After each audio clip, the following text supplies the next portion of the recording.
Bueno, estamos en vivo. Bueno, buenos días a todos y bienvenidos a una nueva edición de nuestro Good Week. Es un gusto contar con la participación de profesionales de distintos países que hoy nos acompañan. Este tipo de espacios reflejan el compromiso de Good Week a nivel global para construir una comunidad basada en el conocimiento, la colaboración y el desarrollo del sector energético. Algunos de ustedes se preguntarán qué es Good Week. Good Week es mucho más que un webinar. Es una iniciativa que busca acercarnos a nuestros clientes y aliados a través de contenido de valor.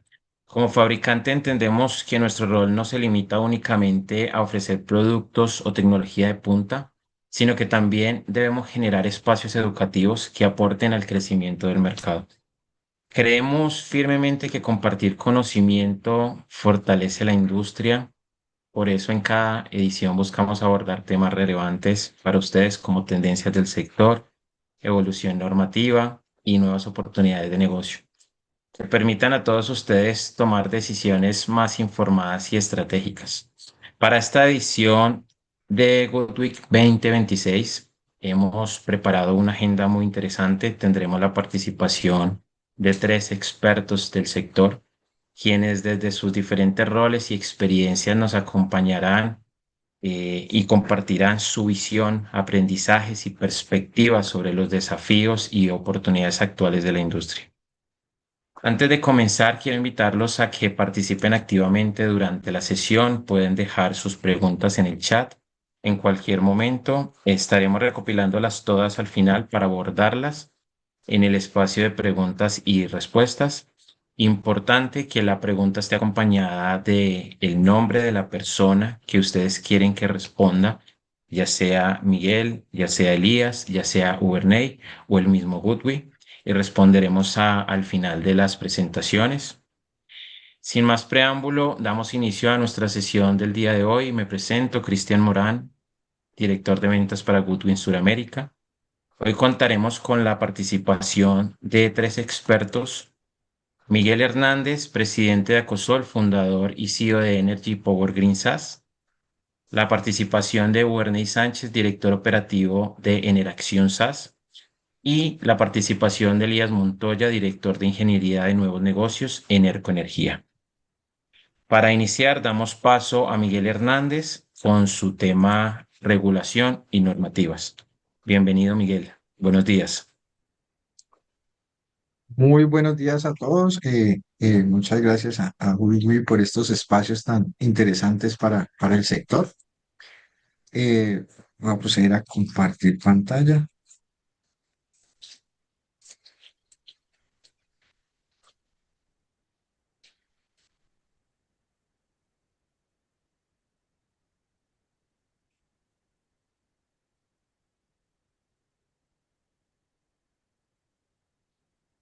Bueno, ¿me confirman si se está viendo la pantalla, por favor? Sí, te vemos, Miguel. Bueno, como lo mencionaste, pues mucho gusto a todos los que se encuentran visualizando este interesante espacio. Mi nombre es Miguel Hernández Borrero, presidente de la Asociación Colombiana de Energía Solar. Hoy hablaremos un tema interesante, el tiempo apremia. Entonces vamos a destacar aspectos relevantes sobre temas que ya mencionaré. En general, el panorama regulatorio y los retos del sector solar colombiano. Antes de iniciar sobre esto, un poco sobre Acosol. La Asociación Colombiana de Energía Solar cuenta con 127 empresas afiliadas de toda la cadena de valor del sector solar colombiano, en la cual están integrados los principales instaladores, fabricantes, certificadores, capacitadores, consultores y todos los que son el engranaje de nuestro sector solar colombiano. Trabajamos principalmente enfocados en la autogeneración y generación distribuida en nuestro país en diferentes temas que también hablaré un poco más adelante. Hoy en día, Acosol ha sido el abanderado de la defensa por la normatividad vigente y la búsqueda de cambios que permitan el crecimiento de nuestro sector. Invitamos a todos los que nos están viendo a que sigan nuestras redes en LinkedIn, en Facebook, en Instagram y demás, donde constantemente compartimos información de relevancia y eventos como estos para que estén cada día más informados sobre el sector solar colombiano. Sin más preámbulos, la agenda de lo cual voy a hablar hoy en día. En primer punto, unas aclaraciones importantes que se lograron sobre el tema de migración a nivel de tensión 2, aclaración sobre la entrada plena en vigencia del nuevo RETI y un tema sobre que había generado cierta distorsión sobre el tema de pasarelas en los proyectos solares. Procederé a hablar de unas gestiones importantes que se viene adelantando desde Acosol para el cumplimiento normativo y la defensa de la correcta aplicación de las normas. Y terminaremos con algo que nos han pedido hablar un poco, que todavía está recién salido del horno, como se dice en Colombia, y es la autogeneración remota. Aquí hablaremos sobre dos aspectos claves.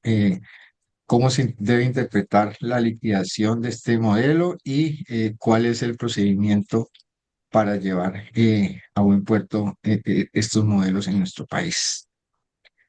Para hablar del primer tema, la migración a nivel de tensión 2, de acuerdo a la experiencia en el sector y los reportes de muchos de nuestros afiliados, se ha convertido del 2025 hacia atrás de cierta manera en una barrera técnica y económica, ya que se estaba interpretando la normativa de forma inadecuada y un usuario que contara con un transformador exclusivo propio, eh, cuando se iba a convertir en autogenerador, algunos operadores de red le exigían la migración a nivel de tensión 2 porque se venía midiendo en nivel de tensión 1.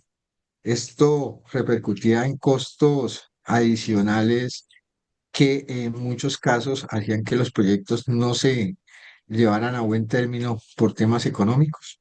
Frente a esto, adelantamos un proceso que hablaré en más detalle más adelante, pero que en conclusión la CREP el 30 de diciembre del 2025 emitió un concepto muy completo en el cual deja claro que no toda instalación con transformador exclusivo debe migrar automáticamente a nivel de tensión 2 y menos cuando se tienen procesos nuevos como convertirse en autogenerador a pequeña escala. Y nos establece principalmente dos condiciones para que el operador de red pueda exigir la migración a nivel de tensión 2. Y son si existe un nuevo sistema de medición y si se incrementa la capacidad instalada del punto de conexión en más del 50%. El primer punto del nuevo sistema de medición se venía también interpretando como el simple cambio del medidor convencional, en el cual venía medido el usuario, por el medidor bidireccional para el neteo y liquidación de los autogeneradores. Esto no es así. La CREC en este concepto deja claro que un nuevo sistema de medida es una nueva frontera donde se instale se reemplace toda la medida porque el usuario cambió, digamos, su condición. Entonces, y aclara, deja muy claro que el simple cambio del el medidor convencional por el bidireccional es una actualización técnica del equipo de medida. Entonces, ahí dejo claro que el argumento del cambio del medidor no es un nuevo sistema de medición.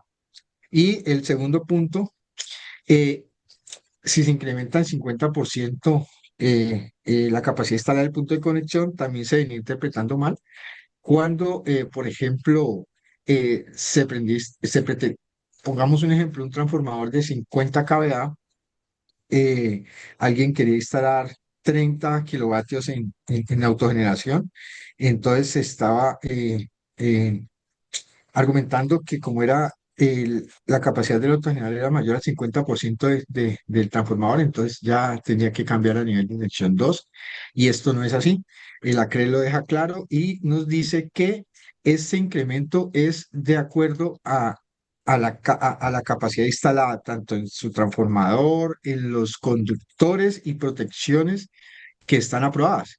Es decir, que si yo para instalar el sistema de autogeneración no hago ningún cambio en transformador, en los conductores y en las protecciones, eso no aplica, no se tiene en cuenta y el autogenerador no tiene nada que ver con este incremento del 50%. Entonces, es muy importante que si no se cumplen una de estas condiciones, el operador de red no puede exigir la migración de nivel de tensión 2 a un usuario. Eh, y es muy importante porque eh, eso fue una problemática de más de, mejor dicho, hasta el 30 de diciembre se aclaró completamente esto de esta situación. Entonces, entre los operadores de red, como lo mencionaré más adelante, se hizo un ejercicio interesante donde solo dos, para ser exactos, siguen con el pensamiento o la interpretación extensiva de que sí se debe migrar, pero cuando se hace un cierto procedimiento, terminan afectando porque si no, irían en contravía de la normativa vigente.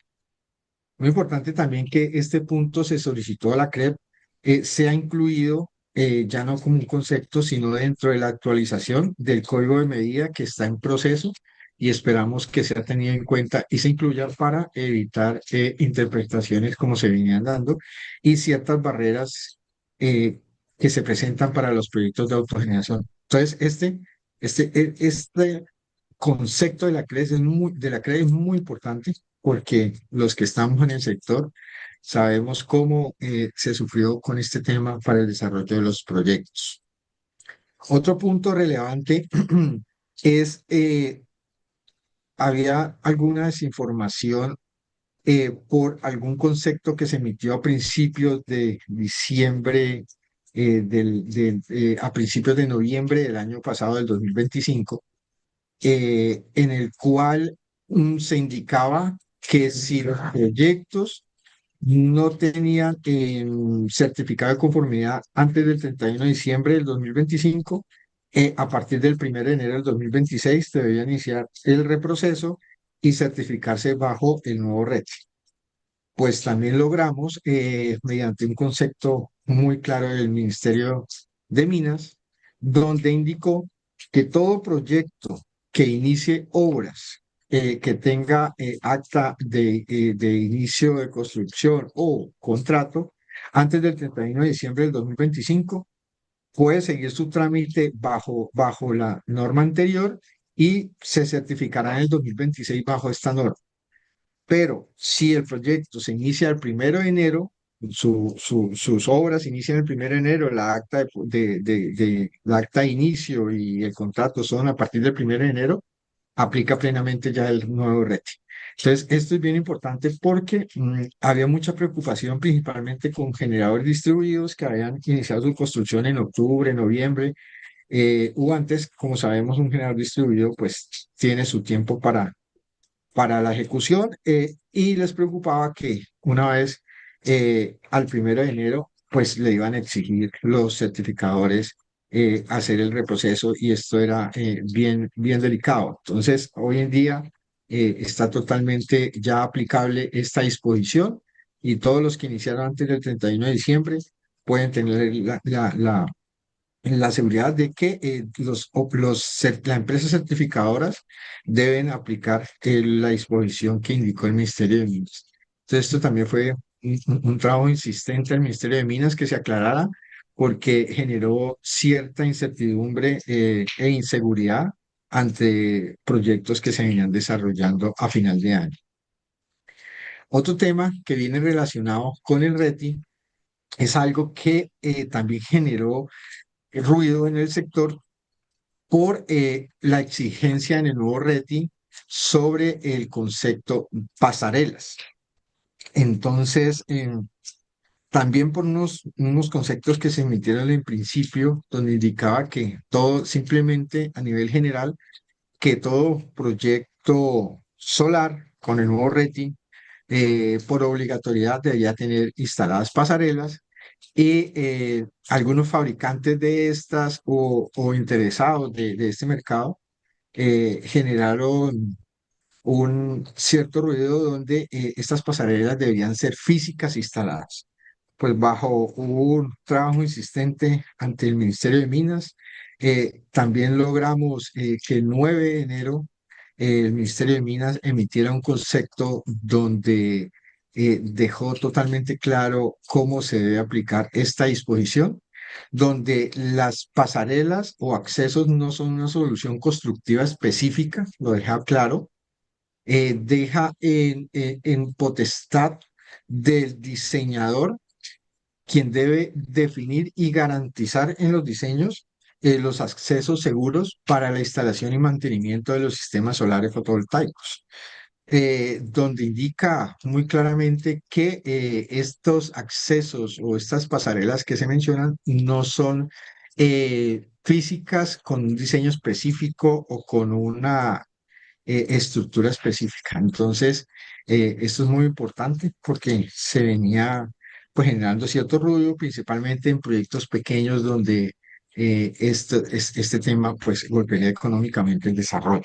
Entonces, es muy importante que los quienes están diseñando este tipo de proyectos y quienes, de acuerdo al nuevo RETI, tienen la responsabilidad de diseño y construcción, se dejen totalmente claro y especificado estos accesos, los cuales no necesariamente ni obligatoriamente son pasarelas físicas. Y lo mismo, el inspector o la empresa que va a verificar bajo RETI las instalaciones, pues debe verificar que los accesos sean funcionales y que sean seguros para los procesos de instalación y mantenimiento, más no qué tipo de estructura o pasarela o acceso se tenga. Entonces, este fue otro punto que logramos que se aclarara y hoy en día también ya para los proyectos iniciados a partir del 1 de enero del 2026, se tiene que tener en cuenta en los diseños, memorias de cálculos y demás para la para la certificación de este tipo de proyectos. Entonces, otra disposición que dejó claro al sector esta disposición. Ahora bien, hablando un poco sobre las principales acciones que hemos venido desarrollando eh, para dar claridad al sector, para trabajar en el crecimiento ordenado y de acuerdo a la normatividad vigente, hemos adelantado una serie de acciones, entre esas una muy importante, que ya hablaré un poco más a detalle, y es el impulso de la ventanilla única, que ya es una deuda que tiene el, el administrador indicado por la CREC 174 para que ésta esté a disposición del público y esto nos evitará muchos inconvenientes con requisitos por fuera de la normativa que algunos operadores de red han empezado a solicitar.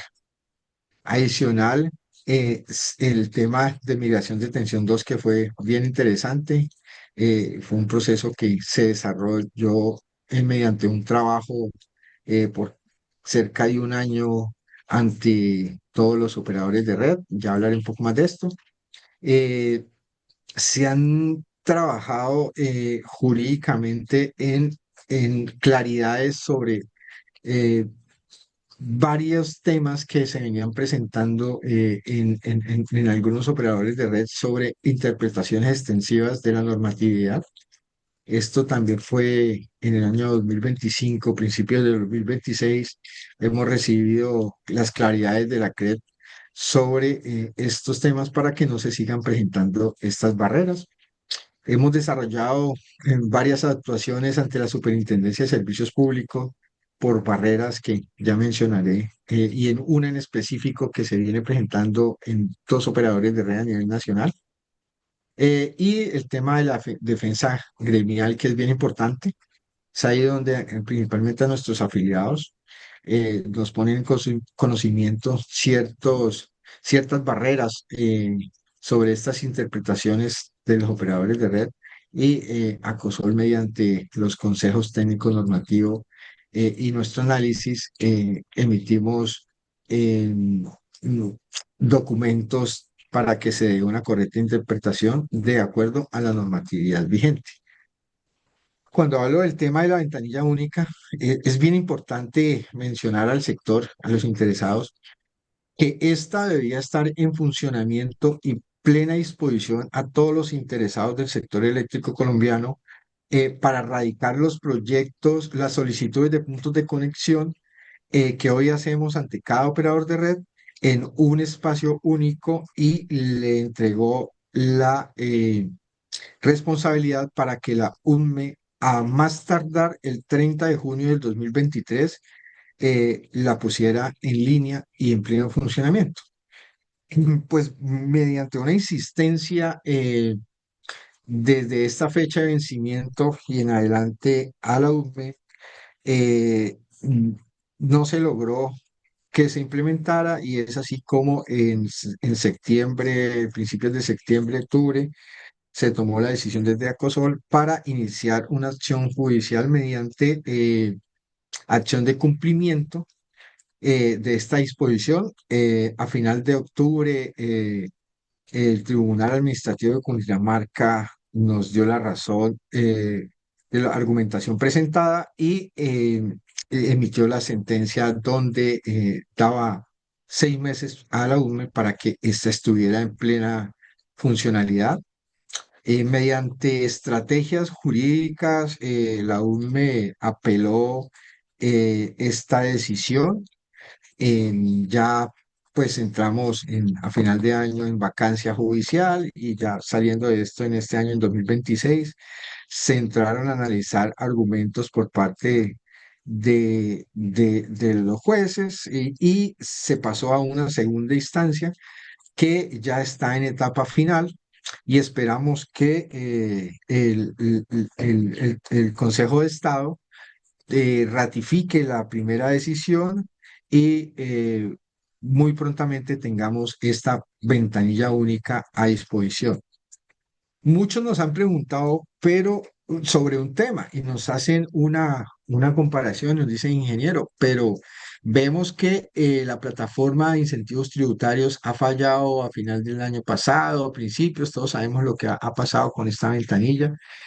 ¿No pasaría lo mismo con la ventanilla única para solicitar puntos de conexión y sería antes más problemática la solución que lo que tenemos actual? Entonces es ahí donde hay que dejar claro que esta ventanilla única en la cual vamos a radicar lo que radicamos hoy en día ante los operadores de red no tiene la función o la UME no revisará ni analizará la documentación que se presenta, tanto técnica como jurídica, de acuerdo a los requisitos de la norma, sino simplemente es un espacio donde se hace la solicitud en la ventanilla y empiezan a contar los tiempos que están en la 174 y la completitud de documentos y demás, y esto se traslada a cada operador de red al cual se vaya a solicitar. Entonces, ¿esto por qué nos da una ventaja? Porque se evita con esto las demoras en respuestas de acuerdo a la normativa. Hoy vemos que si siguiéramos el paso a paso de lo que dice la 174, pues un proyecto menor a 100 kilovatios sin estudio de conexión, perfectamente en menos de 10 días ya debería estar aprobado si todo se cumple. Pero eso no, en la realidad no se da. Entonces, con la ventanilla única, esos tiempos ya son de obligatorio cumplimiento porque la superintendencia tiene también acceso y queda la trazabilidad de las respuestas. Adicional, solo se podrán, digamos, solicitar de acuerdo al proceso las subsanaciones y demás, y los requisitos taxativos que exige la norma.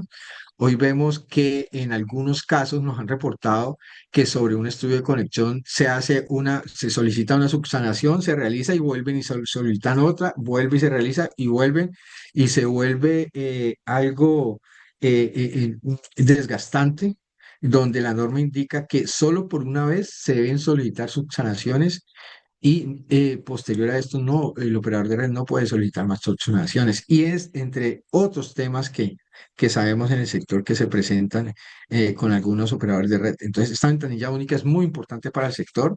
Esperamos que nuestro sistema judicial, mediante el Consejo de Estado, tome la decisión que consideramos adecuada y sustentada para que ya ordene por fin que esta ventanilla única tenga un plazo fijo en el cual ya podamos contar con esta herramienta.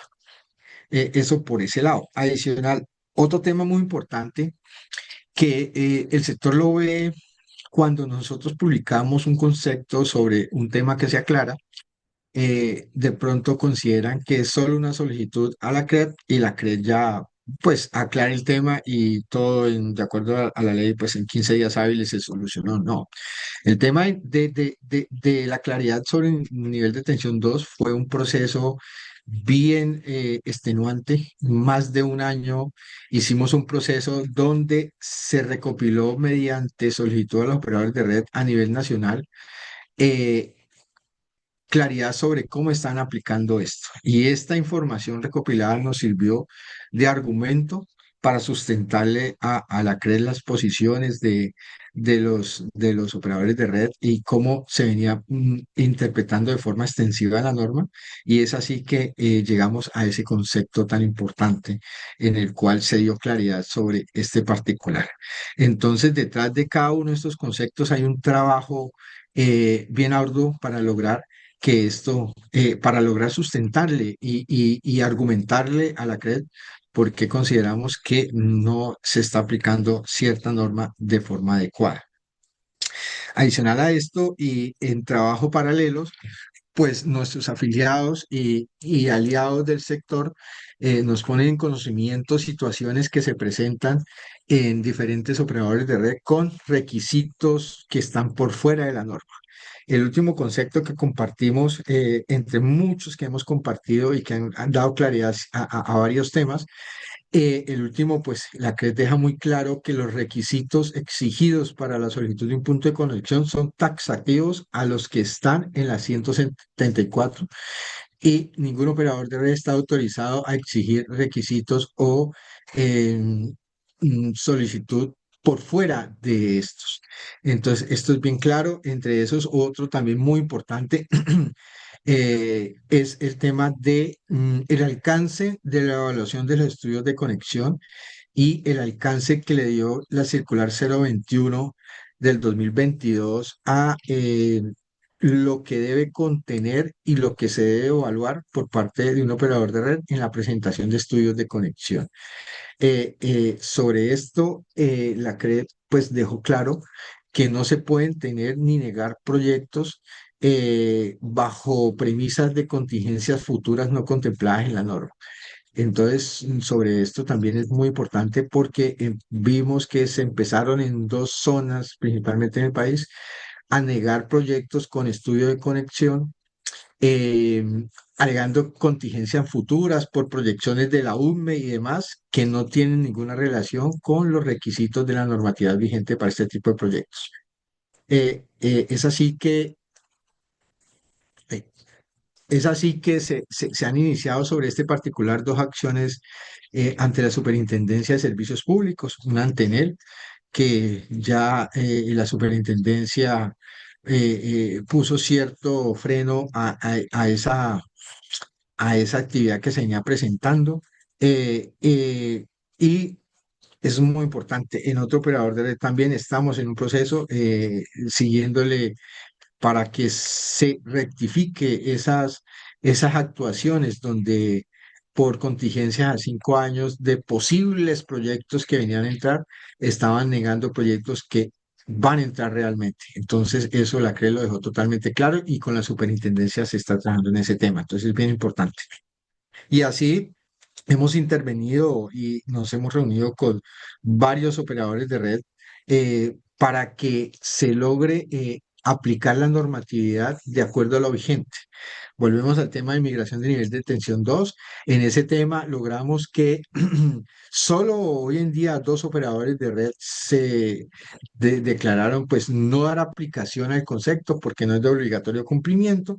El resto de operadores de red hoy en día esto se solucionó, pero a estos dos simplemente cuando se nieguen esas condiciones bajo un derecho de petición y ya tiene que dar aplicación porque la superintendencia lo que evalúa cuando se abren casos es la interpretación del regulador, en este caso la CREP. Entonces terminan aprobándolo, pero no lo aceptan, digamos, abiertamente. Entonces ahí es donde vemos cierta, por decirlo de una forma dura y cruda, prepotencia sobre temas en los que el regulador deja claras ciertos apartes. Eh, y así seguimos trabajando por el crecimiento del sector en nuestro país. Por eso es muy importante, y vuelvo a hablar de que estén en nuestro gremio las empresas que desarrollan proyectos de autogeneración y generación distribuida y más sistemas similares para que tengan de primera mano todos estos trabajos que venimos desarrollando en el pro del crecimiento del sector y así cada vez tengamos una normatividad más clara, una seguridad jurídica mm, mm, mejor para nuestro sector. Ahora bien, para no alargarme más, el tema de autogeneración remota. Este es un tema que lo veníamos esperando. Sí, se tenía mucha expectativa sobre este nuevo modelo de autogeneración y está recién salido mediante la resolución CREC 101.099 del 2026. La CREC da nacimiento entra en vigencia la autogeneración remota en Colombia. Entonces, este es un modelo en el cual se pretende generar en un sitio diferente al del consumo por diferentes situaciones que los consumidores no tienen área en sus techos, están muy limitados y el consumo es elevado. Entonces, pues un sistema de autogeneración en el techo no les ahorraría y no les generaría la expectativa económica que están esperando, entonces no les es muy atractivo. Para esto se crea el modelo de generación distribuida, generación remota en Colombia, eh, pero hay que tener muy claro, ya con la norma en vigente, eh, estamos trabajando en un análisis más profundo, se le han solicitado a la CREP ciertas claridades sobre el tema, pero lo importante a tener en cuenta acá es que la energía generada eh, se inyecta al sistema interconectado nacional como una planta convencional, lo determinó la norma, y la cual debe ser representada por un agente generador del mercado. El usuario receptor debe operar como un usuario no regulado y contar con su demanda mediante comercializador de energía. Es decir, esta norma aplica solo para usuarios no regulados. Si un usuario regulado quiere convertirse en autogeneración remoto, debe realizar los trámites y adecuaciones para convertirse en un usuario no regulado. Eso es muy importante tener en cuenta. En pocas palabras, solo aplica para usuarios regulados. A los no regulados le aplica, pero tienen que hacer la conversión. Y la compensación de este tipo de modelo no es una compensación como los autogeneradores a pequeña escala o autogeneradores a gran escala, que ya conocemos de la 174, sino que aquí el modelo es un poco más complejo. Aquí no podemos decir, vamos a hacer un ejemplo específico de cuánto sería el ahorro, porque todo depende del mercado, todo depende del contrato del usuario como no regulado. Entonces, aquí hay cuatro puntos importantes que hay que tener en cuenta eh, para entender un poco más a profundidad y hacer las proyecciones cuando se quiera implementar este tipo de proyectos. Lo que mencioné anteriormente, en el sitio de consumo, en el sitio de consumo al usuario le van a liquidar la energía como viene su contrato de no regulado, ¿sí? Con todos los componentes que le aplican. ¿Sí? En el sitio de generación, la planta la generación de la planta se entrega al mercado eléctrico mayorista, ¿sí? Como una planta de generación convencional. Y esta energía es liquidada por el agente generador bajo las reglas normales del mercado. Es decir, de acuerdo a lo que con el comercializador se ponga, se contrate o se acuerde, y de acuerdo al mercado, así me liquidará esa energía. Viene un tercer paso, que es la relación comercial entre el consumo y la generación. Ahí debe existir un contrato registrado en AXI, donde se va a liquidar esto. Entonces, es muy importante esto porque muchos hacen cierta relación a autogeneración remota como un autogeneración a pequeña escala, simplemente que con una generación en un sitio diferente al de consumo y no es así. Sí, y entonces las expectativas cuando ya vamos a casos específicos, pues no van a ser las que se pueden lograr. Y en algunos casos, estamos hablando y haciendo unas comparaciones que ya compartiremos en su momento, si es más rentable inclusive un generador distribuido que el mismo modelo que vemos acá. Entonces, para aclarar, el cuarto punto es el beneficio económico. No es un neteo físico de excedentes como los AGPE, sino que este beneficio se tienen que tener en cuenta todas las componentes, digamos, de cada uno de los modelos y hacer una proyección depende del mercado, de en cuánto voy a liquidar. Y pues ahí es donde vemos que la energía consumida pues va a superar en gran medida a la energía que me liquidan en el mercado de energía mayorista.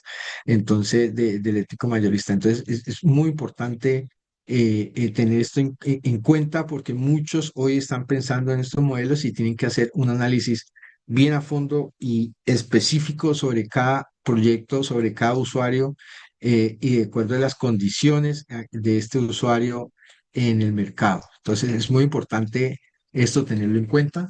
Es una norma que la esperamos mucho, pero que así como celebramos ciertas disposiciones, también somos muy sinceros en cuando una norma pues no es muy atractiva y esta norma va a dar de qué hablar mucho porque como la vemos hasta el momento, salvo que se hagan ciertas claridades, pues no sería tan atractiva como se esperaba y como es en otros países como en Brasil que funciona fenomenalmente. Ahora bien, un segundo punto muy importante de esta norma y que no se puede resumir en menos es cuál es el procedimiento que yo debo seguir para convertirme en un autogenerador remoto o en una GR. Lo primero, lo que mencioné al principio, el usuario primero debe, en su punto de consumo, se debe definir como un usuario no regulado. Entonces, lo primero, ese es el primer requisito. Si él es regulado, no le aplica, pero si quiere hacerlo, tiene que hacer las adecuaciones. No se cerró ahí la puerta. Las adecuaciones para que se convierta en no regulado, hacer toda la tramitología que se debe hacer para este procedimiento. Y una vez sea no regulado, ahí ya puede aplicar al AGR o autogeneración remota. Ahora, con relación a la planta de generación, entonces, aquí hay que tener en cuenta unas consideraciones. La norma nos dice que si el proyecto es inferior a 5 megavatios y se conecta al mismo SDL, al de mi consumo, a donde está el punto de consumo, le aplica las reglas de la 174. Pero si es menor a 5 megavatios y él se conecta al STR o al STN, es decir, está por fuera del SL, ya le aplicará el procedimiento establecido en la 075. En otras palabras, podría ser atractivo para consumos y generaciones dentro del mismo SDL. Por fuera de SDL, pues ya los requisitos y todo el procedimiento bajo la 075, pues todos sabemos que son un poco más extensos y rigurosos y saldrían más costosos. Entonces, en conclusión, este punto es muy importante tenerlo en cuenta. Todo proyecto menor a 5 megavatios y dentro del mismo SDL consumo y generación aplica el procedimiento de la 174 y todo proyecto, independientemente de la potencia, donde el consumo y la generación estén por fuera del SDL, STR o STN, le aplican las reglas de la 075. Ahora bien, el tercer punto es importante, se debe declarar la potencia máxima declarada, digamos, ante el operador de red o ante el Centro Nacional de Despacho, es decir, o ante la URME, dependiendo de en cuál de las dos condiciones anteriores recaiga. Entonces, si es el proyecto que aplica 174, es ante el operador de red. Si se sale de la 174, entonces sería ante el Centro Nacional de Despacho o ante la URME. Entonces, es muy importante este paso. Luego, el paso 4 es cumplir con la medida de las fronteras y la representación en el mercado. Entonces, aquí es donde se debe seguir toda la tramitología específicamente para la legalización ante la SIC de las fronteras, tanto en la generación como la vinculación del consumo. Posterior a esto, cuando ya se haya avanzado en este tema, se debe suscribir y registrar los contratos bajo un esquema de autogeneración remota. Entonces, aquí la norma detalla específicamente las condiciones de estos contratos.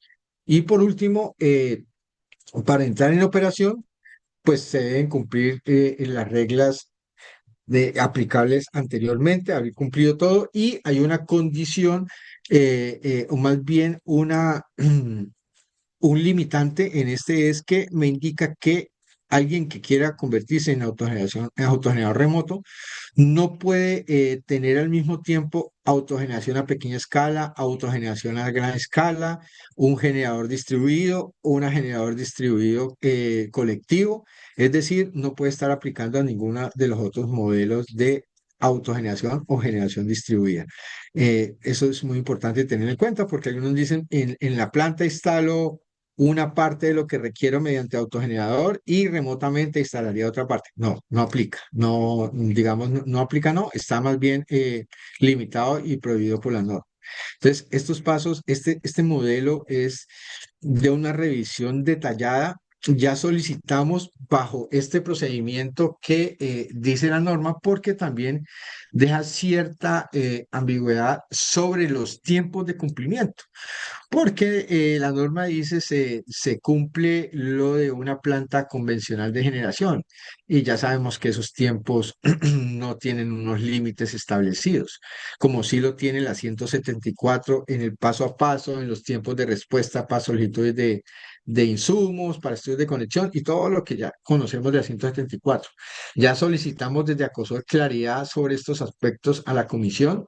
Esperamos que muy pronto nos den respuesta de acuerdo a la argumentación presentada sobre cómo será el cumplimiento de estos tiempos y de acuerdo en el esquema en el cual caiga cada proyecto, cuáles son los tiempos que los operadores de red o la UME debe cumplir para que no se tenga falsas expectativas sobre los tiempos regulatorios sobre esta norma.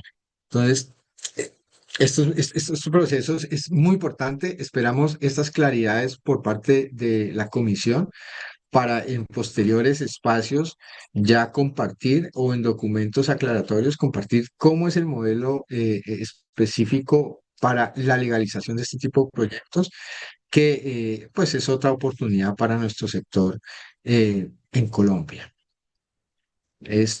Con esto pues termino los temas que les quería presentar. Agradecemos mucho a las personas,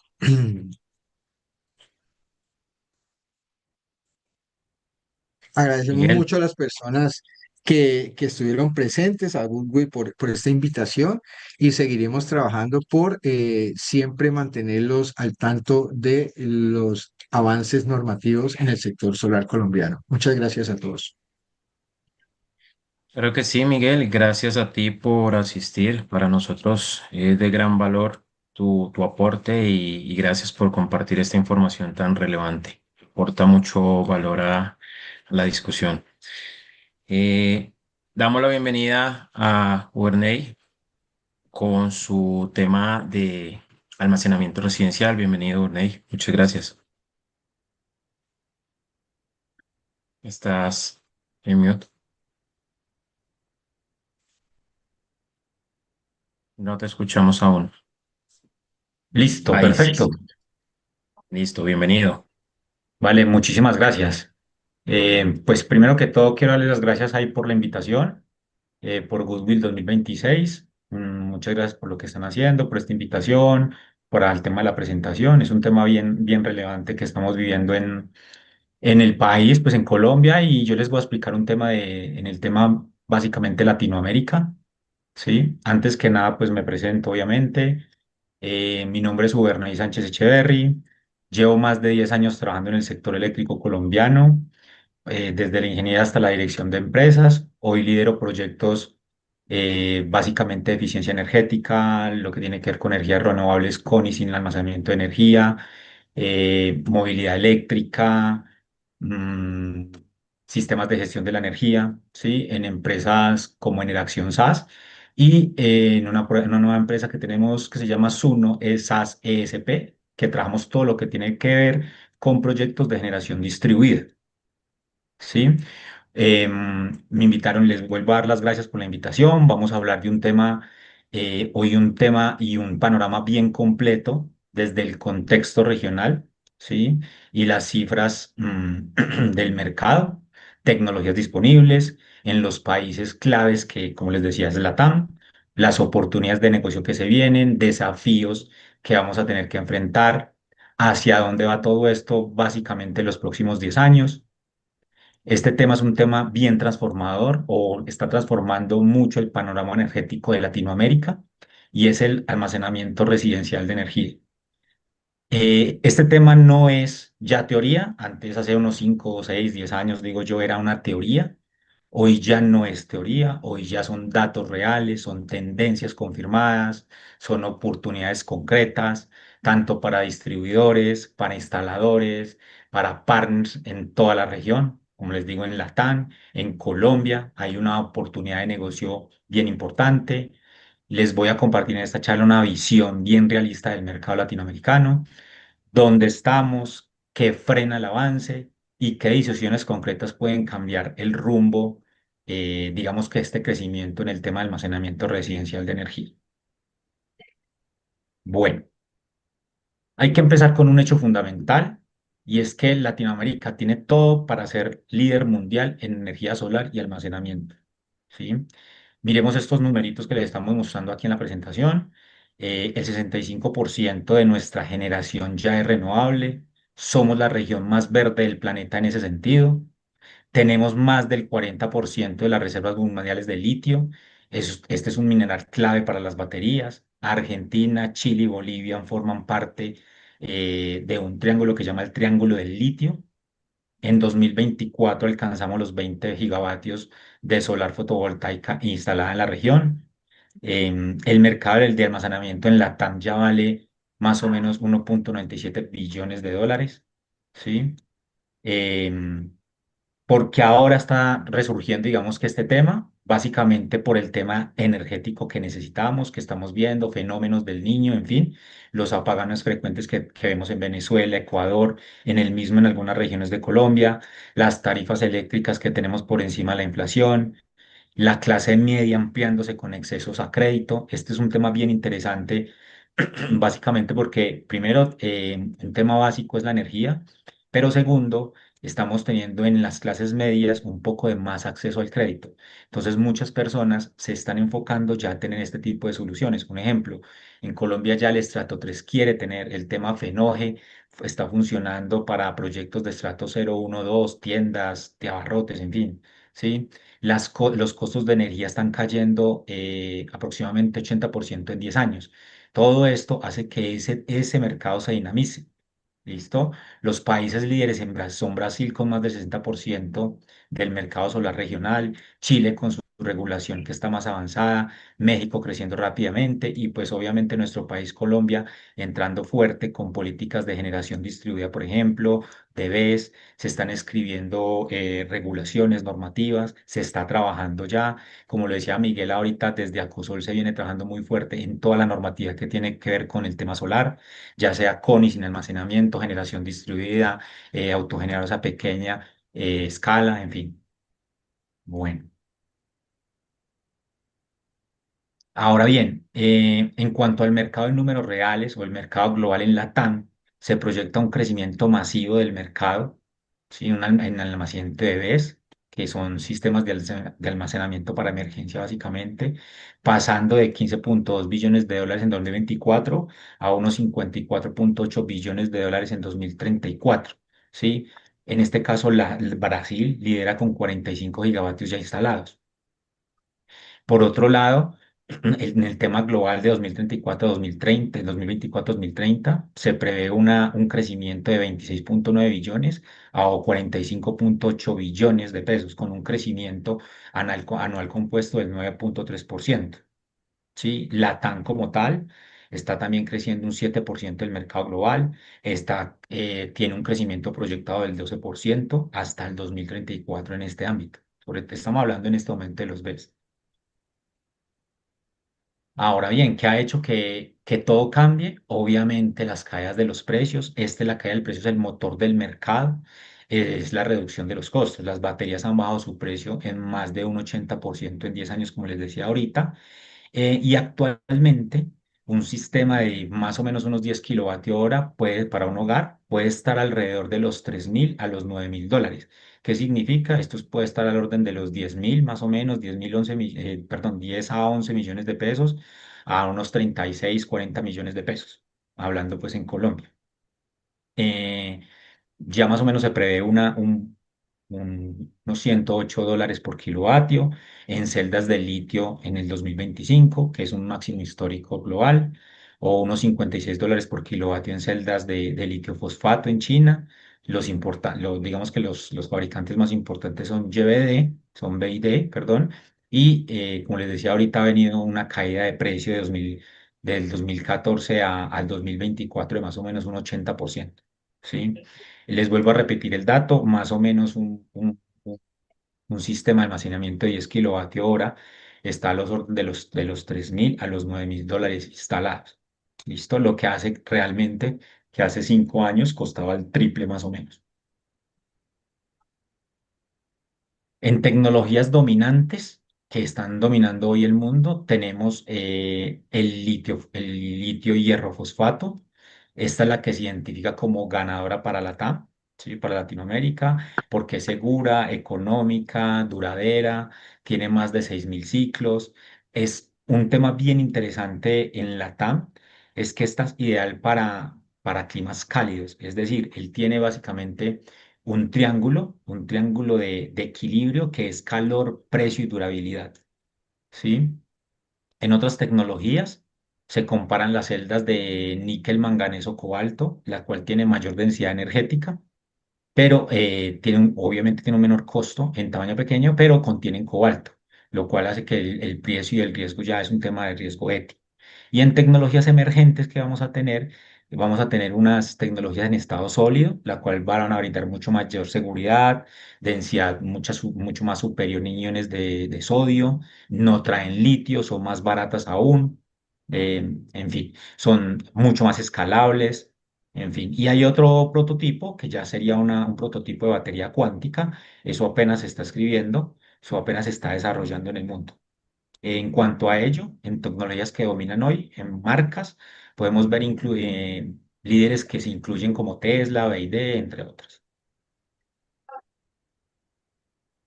Ahora bien, en el estado del país como tal, tenemos estos 6 países que son claves en el tema del desarrollo. Ya lo veíamos viendo hace mucho tiempo. Brasil y Chile son de los más avanzados en el tema de regulación y capacidad.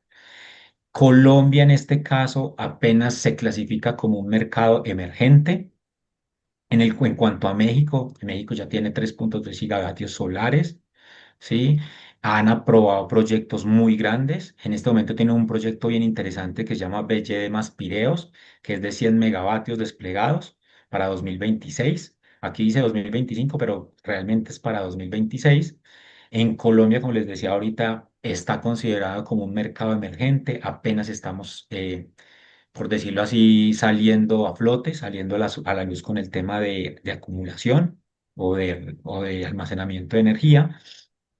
Y básicamente, a partir del año pasado vamos a verlo como un país emergente porque vamos a tener problemas o se proyectan problemas de fenómenos del niño, por ejemplo. Vamos a tener una proyección de un calor mucho más superior que los años venideros, que los años anteriores.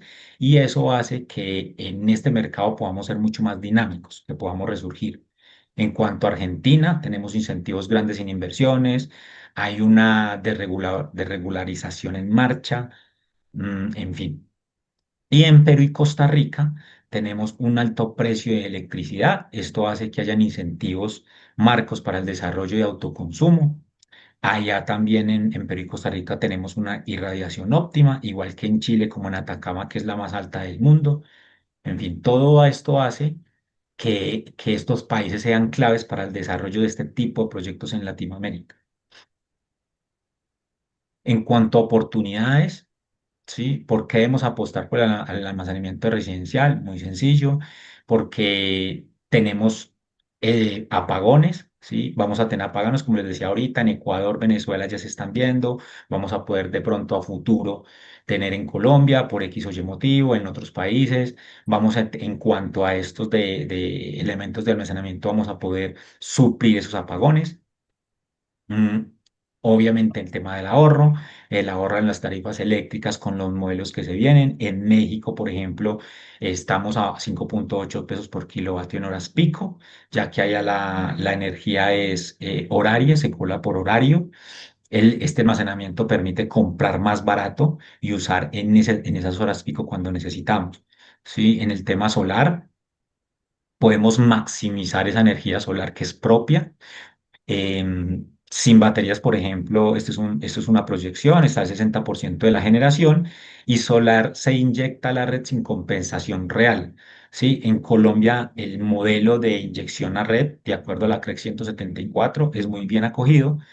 em, Sin embargo, estamos empezando a dar los primeros pasos con el tema de acumulación de energía en las residencias, pero pues digamos que tenemos unas barreras que ahorita las vemos. En cuanto a comunidad, ya Colombia está trabajando muy fuerte con comunidades energéticas, ya lo hemos visto con la regulación también, con la CRE 101, en fin, em, con hogares con baterías, compartiendo su capacidad. Esto es un nuevo modelo de negocio que se viene, el tema de plantas virtuales que palabras más, palabras menos es tener por medio de una red inteligente y tener baterías en varios puntos, poder volver en algún punto o en algún momento del día esas baterías, sumarlas y volverlas un solo bloque y poder gestionarlas, ¿sí? Poder, por ejemplo, venderlas al operador de red esa energía. Alguien que ha trabajado muy fuerte con el tema es Tesla, como con las Powerwall, ellos ya participan en este tema de plantas virtuales. Y un tema bien interesante que se viene a futuro y que Colombia ya está optando es el tema de vehículos eléctricos, ¿sí? Con los vehículos conectados a la casa o vehículo to home. En Chile y Colombia se legislan incentivos para los vehículos eléctricos. Como todos saben, al momento nosotros de comprar un vehículo eléctrico podemos tener beneficios tributarios, renta, depreciación y IVA, dependiendo pues cómo adquiramos el vehículo. Lo que sí tenemos muy incipiente es el tema de la recarga de los vehículos tanto con el tema de las redes como obviamente con las estaciones. Sin embargo, en el tema de almacenamiento, vamos a ver también un mercado dinámico porque vamos a poder combinar o vamos a tener una sinergia entre sistemas de baterías con la red, de tal forma que esos sistemas de baterías puedan amortiguar, por ejemplo, los picos al momento de varios carros recargando en la red.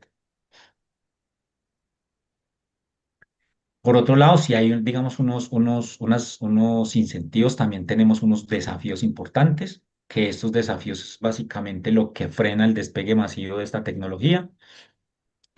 Los podemos ver en las diapositivas, es un costo inicial alto. Los sistemas, como les decía ahorita, un sistema de 10 kilovatios puede estar al orden entre los 3.000 y 9.000 dólares sin financiamiento accesible. Ese es un tema bien interesante. Hoy en Colombia ya se dan beneficios. El FENOGE tiene un programa de Colombia Solar que se puede uno inscribir y participar y poder, digamos que llegar a este beneficio. Existen otros temas de operadores de red, por ejemplo, con un operador de red en Caldas, con un programa que tiene un programa que se llama Somos, que también puede verse como un beneficio al poder pagar por medio de la factura de energía un sistema solar. ¿Sí? Igual con el tema, llámese solar más baterías, también lo podrían hacer. En fin, digamos que ya hay formas de poderlo hacer, pero digamos que no está al 100% y frena todavía el despegue masivo de este tipo de tecnologías. En el tema de regulación, como lo decía Miguel ahorita, se está trabajando fuertemente en el tema de regulación, pero falta mucho para llegar a un estado estable de ese tipo de regulaciones. Brasil, Colombia, Argentina no tenemos marcos aún muy bien definidos del tema BES residencial, consolidados. No tenemos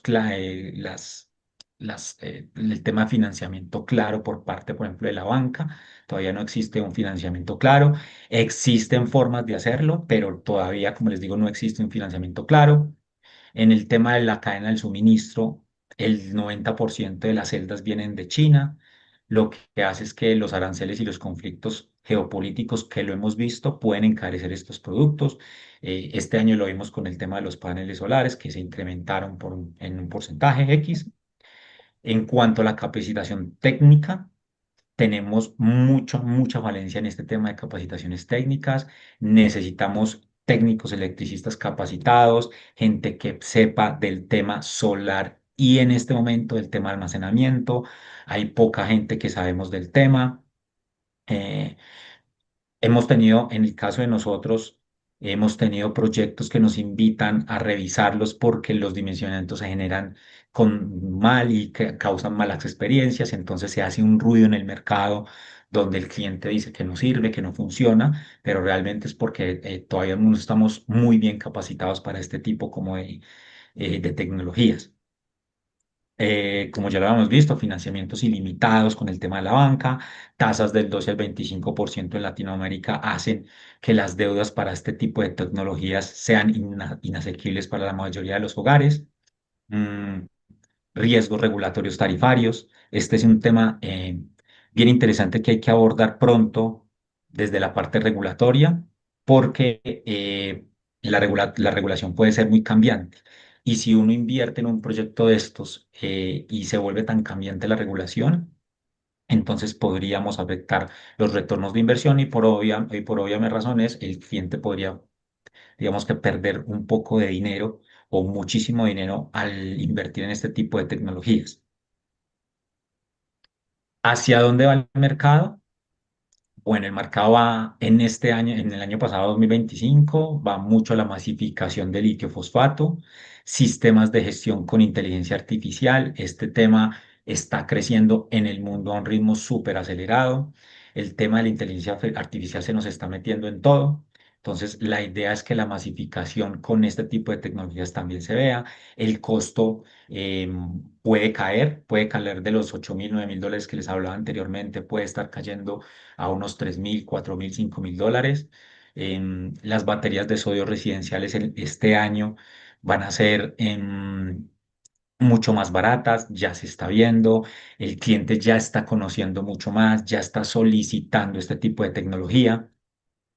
En el 2027, Brasil ya está optando y está proyectando por tecnologías BP, que son sistemas virtuales de energía, como les decía ahorita, es tener varios sistemas de almacenamiento, por ejemplo, en una comunidad energética, varios sistemas de almacenamiento, esa comunidad tiene una red inteligente y la red inteligente se controla o se habla cada una de sus baterías y en conjunto en algún momento se puede volver un solo bloque y así pues acumular o entregar hacia, en este caso, hacia la red o hacia las cargas que tenemos.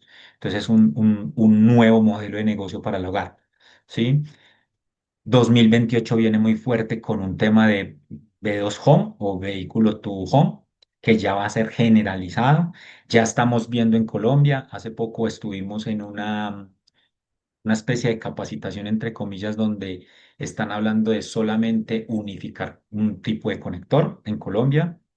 ¿Sí? Entonces, digamos que también ya se está hondando muy fuerte en el tema.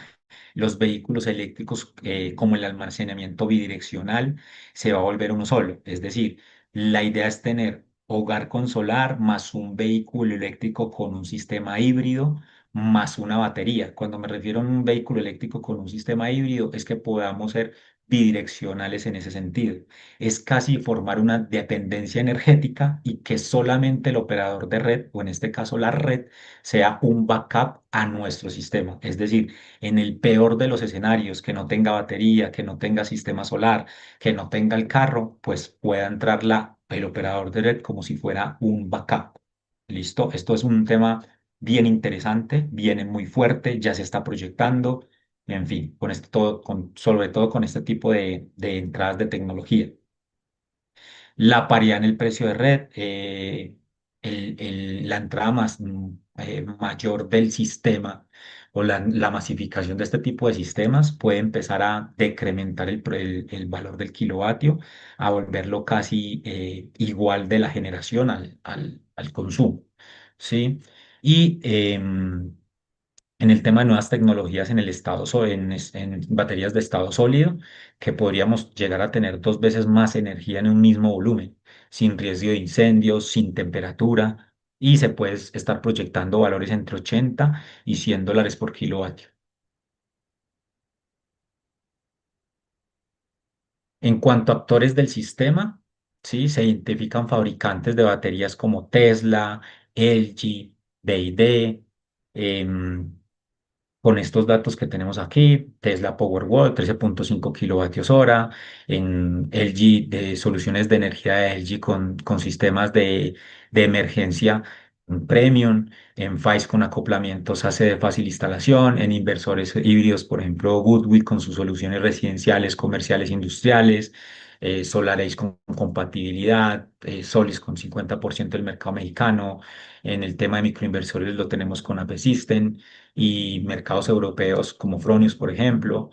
En el tema de regulación la tenemos en Brasil con con Enel, con ANEU, realmente, en el marco de los BES, en Chile, que es, digamos que la referencia más avanzada de la región, en Colombia con el tema de la CREL, los decretos 1416, CREC 101, en fin, con el tema de la UDME, con XM, con la asociación en este caso de energía solar como COSOL, en fin. Para lograr cómo funciona o cómo funcionaría en nuestra casa o en mi casa, pues muy sencillo, como les explicaba ahorita, los paneles generarían la energía para la batería y el exceso se podría almacenar en una batería residencial. El hogar consume lo almacenado, la red eléctrica solo actuaría como complemento, para allá va la tendencia. ¿Sí? Para allá va la tendencia, es hacer una sinergia entre todos estos sistemas, como les decía, sistema solar, sistema de batería, un sistema de red que sería el complemento en caso de, obviamente con el consumo, y de pronto un cuarto, quinto actor que no se menciona por el tema, digamos que de ética ambiental, es que en este tipo de inversores, en algunos, también podría hacerse una sinergia con un generador. Entonces podríamos tener todo ese ecosistema básico. Entonces, la idea es que las noches sin sol se use la energía que uno pueda guardar durante el día. En los cortes de la energía, el sistema cambiaría a la batería en milisegundos, dependiendo, obviamente, del tamaño de la batería, pues tendríamos más o menos horas de autonomía.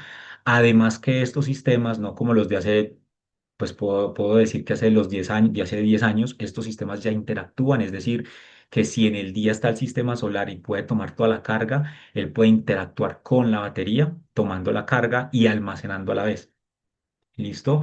Además de eso, de acuerdo a su configuración, en horas pico, yo podría usar esa batería y evitar una tarifa máxima en lugares donde tenga, por ejemplo, una batería, un cobro de energía horario. ¿Sí? Hay que aclarar una cosa, este tipo de equipos son totalmente configurables. Uno los puede configurar, darles prioridad. Esto es algo muy interesante y algo muy importante en este tipo de sistemas porque hace que el sistema trabaje a mi necesidad, no que yo tenga que trabajar con la necesidad del sistema, ¿sí? Como se hacía hace 10 años. Ahora bien, en el tema de exceso solar, lo que se sobraría en el día se puede o inyectar a la red como lo podemos hacer en Colombia, o lo que podríamos hacer es acumularlo para que en algún momento del día donde yo tenga, por ejemplo, o una necesidad de energía mayor o pueda tener una compensación mayor, yo lo pueda inyectar hacia la red. Es decir, y se los vuelvo a repetir, es como si tuviéramos toda una sinergia de un sistema eh, que puede interactuar todo entre él, entre el sistema solar, entre el tema de acumulación, en el tema de la red eléctrica, en el tema, por ejemplo, de un generador, en el caso, pues, digamos, en el peor de los casos, y un quinto actor, que ya se los mencioné, es un tema de un vehículo eléctrico, donde tengamos un sistema bidireccional en la batería. Y para terminar, como conclusiones, hay 5 verdades que les debemos decir sobre el almacenamiento de residencial en Latam, en Latinoamérica hoy en día. Básicamente los precios cayeron tanto que ya no es una tecnología de lujo. Esto ya se los mostré con datos, ya es una decisión económica, ¿sí? Muchas veces, como les decía, racional en hogares latinoamericanos. Yo creo que hablándoles de clientes de nuestra empresa, eh, de 10 clientes que teníamos hace 3 años que no pedían baterías, hoy de esos 10 clientes, 4 nos están pidiendo esta tecnología. El mercado de Latam crece y está creciendo al 12% anual. Brasil y Chile concentraron ya el 70% de su despliegue. Colombia y los países, digamos que estamos muy cerquita, Perú, Ecuador, Venezuela, esos tipos de países está en auge, está en desarrollo para este tipo de sistemas, tanto para unidades residenciales como para proyectos a gran escala. Y la normativa se está escribiendo. Entonces, eso es algo bien importante, es una necesidad como tal. En este momento la química ganadora es el litio fosfato aquí en Latinoamérica, básicamente por ese triángulo que les hablaba ahorita de calor, económica y segura. ¿Listo? Y por último, el futuro es solar, más el almacenamiento, más la integración de vehículos eléctricos y más las nuevas tecnologías, en este caso la inteligencia artificial, para la gestión y el control. ¿Listo? Quien no lo entienda así, y por último les dejo esa frasecita, quien no lo entendamos así, llegaremos tarde al mercado. Entonces, les dejo esa última frase como conclusión, porque si estamos viendo un desarrollo bien estructurado, bien prolongado, un crecimiento económico fuerte y nuevas tendencias, nuevos negocios que todos podemos participar en ello.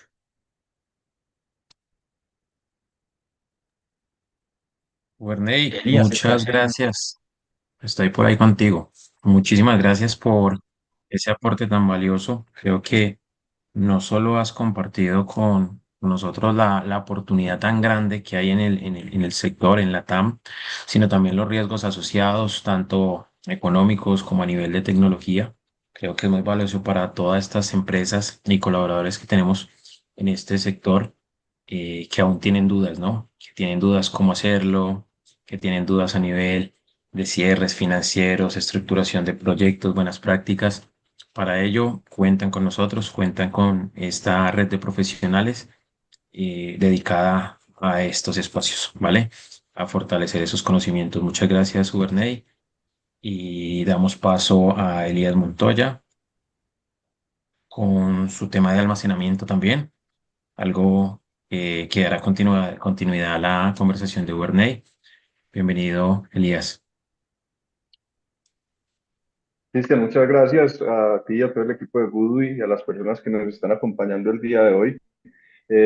Como lo decías, vamos a seguir con este tema del almacenamiento. Ya escuchamos 2 charlas muy interesantes de Miguel y Bernay sobre la regulación y los cambios que esto está sufriendo actualmente y que pueden impactarnos pues, en el sector de las energías renovables y en particular en la implementación del almacenamiento. Bernay también nos hablaba sobre las soluciones y desafíos y oportunidades, sobre todo, que se tienen en proyectos de almacenamiento de energía en escala residencial, que está creciendo bastante en toda la región.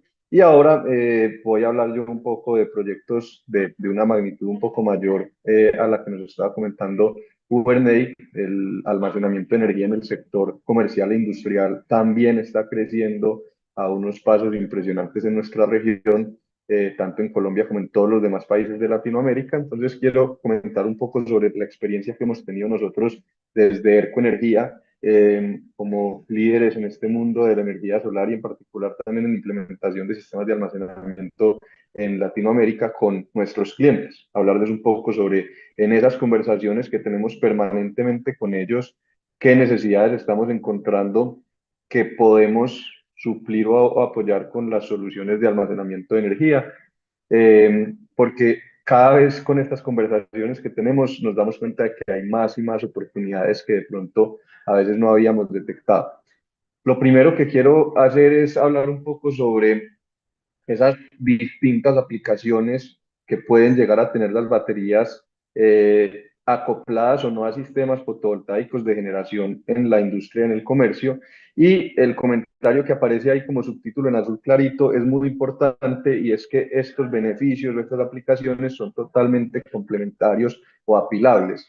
¿Qué quiere decir esto? Que cuando viene a nosotros una persona que tiene una empresa industrial o un local comercial que necesita alguna de estas soluciones, eso no excluye que podamos aplicar otras de ellas en conjunto para ofrecer unos beneficios aún mayores.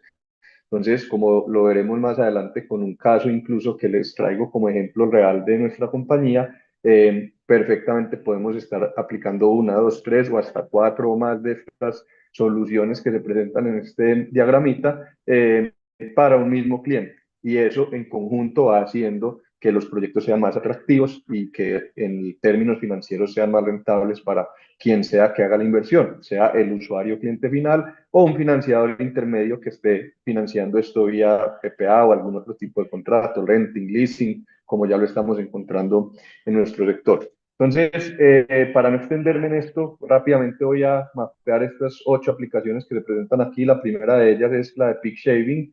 Se refiere al hecho de disminuir los picos de demanda de potencia que puede haber en una industria. En muchos países de nuestra región sabemos que en la factura de servicios públicos a las empresas se les cobra tanto el consumo energético como la demanda de potencia, en algunos casos siendo la demanda incluso un costo mayor que la energía que consumen. En Colombia este no es el caso. En Colombia solamente nos cobra nuestro comercializador la energía que consumimos, pero de todas maneras vemos que en algunas situaciones, como las que les comentaré más adelante, esos picos de demanda pueden empezar a representar problemas para las empresas. Las baterías nos sirven para eliminar estos picos, para cortarlos, como dice el nombre de la solución, entregando la energía de manera que la red no sea quien nos suple la energía de estos picos, sino que sea la batería quien lo hace. La segunda de las aplicaciones es el energy shifting o simplemente el traslado de energía, el hecho de dejar de inyectar energía, por ejemplo, en un sistema fotovoltaico a la red en horas del mediodía cuando más se está generando y que de pronto se está convirtiendo en energía excedentaria, y trasladar esa energía autogenerada a horas nocturnas para poder aprovechar el máximo de autogeneración posible en las instalaciones del cliente. Ahorita entraremos en un poco más de detalle de esto. Luego tenemos el control de potencia primario. Nos referimos aquí a la mejora de características de la red cuando esta es deficiente. La aplicación en microredes, bien sea en islas, en sistemas aislados o en sistemas que incluso intervengan con la red eléctrica o el sistema interconectado de cada país. La provisión de potencia para elementos críticos, el backup básicamente. Este es como la aplicación por naturaleza de las baterías y tal vez la primera que se le viene a la mente a las personas, es el hecho de que cuando perdemos la disponibilidad de la red podamos contar con energía proveniente en este caso de baterías, que por sus características nos dan unos tiempos de respuesta muy cortos, unas capacidades de potencia de energía muy suficientes para suplir cargas críticas, y pueden suplir también ese tiempo entre el momento en que hay un corte de energía y el momento en que entren, por ejemplo, otras plantas de generación con fuentes, fuentes no renovables como el diésel o el gas, para terminar de suplir pues un respaldo. La integración con renovables también es una aplicación natural de estos sistemas. Las baterías y los sistemas fotovoltaicos en particular se conversan supremamente bien. Existen soluciones híbridas muy interesantes que compartiremos ahora de pronto en un poco más de detalle. La mejora de la calidad en el servicio. Nuestras redes, lastimosamente, en muchos de nuestros países no tienen la calidad necesaria para muchos procesos productivos, para muchos tipos de maquinaria. y eso hace que se necesite implementar sistemas que mejoren y garanticen la calidad del servicio eléctrico para la industria y el comercio. Existen muchas soluciones que permiten hacer, utilizando baterías, una mejora de esta calidad. Y por último, una aplicación que de pronto no le atañe directamente al cliente final, pero que sí le afecta su proceso operativo, es las expansiones de la red. Creo que en todos nuestros países latinoamericanos y en particular en el caso colombiano estamos viendo cómo las redes se están quedando cortas en muchas zonas para suplir la demanda que se está teniendo. En ocasiones no hay suficiente potencia, en ocasiones no hay forma de hacer ampliaciones. Entonces, clientes industriales que necesitan ampliar su proceso productivo, al momento de ir a preguntarle a los operadores de red si pueden aumentar su capacidad, la respuesta es que no, que espere un par de años, como en el caso que les compartiré más adelante, y esto pues definitivamente es inaceptable para un usuario final. Entonces el uso de baterías con los usos que ya vimos, el time shifting y el peak shaving, puede servir para postergar esas expansiones de la infraestructura, o como una medida de mitigar los problemas que estas generan. Entonces, esos son como 8 usos que, como les mencioné al inicio y como lo veremos con el ejemplo del final, son totalmente complementarios entre sí y los podemos aprovechar en conjunto bastante bien. Existen hoy en día una serie de desafíos que todos nuestros clientes nos están recordando diariamente. En el sector comercial e industrial, en particular en países como Colombia, Ecuador, que de pronto son algunos de los más afectados por el fenómeno del Niño, esas noticias que estamos escuchando hoy en día son sumamente preocupantes. Los apagones y racionamientos obviamente son preocupantes en cualquier país del mundo en el que nos encontremos.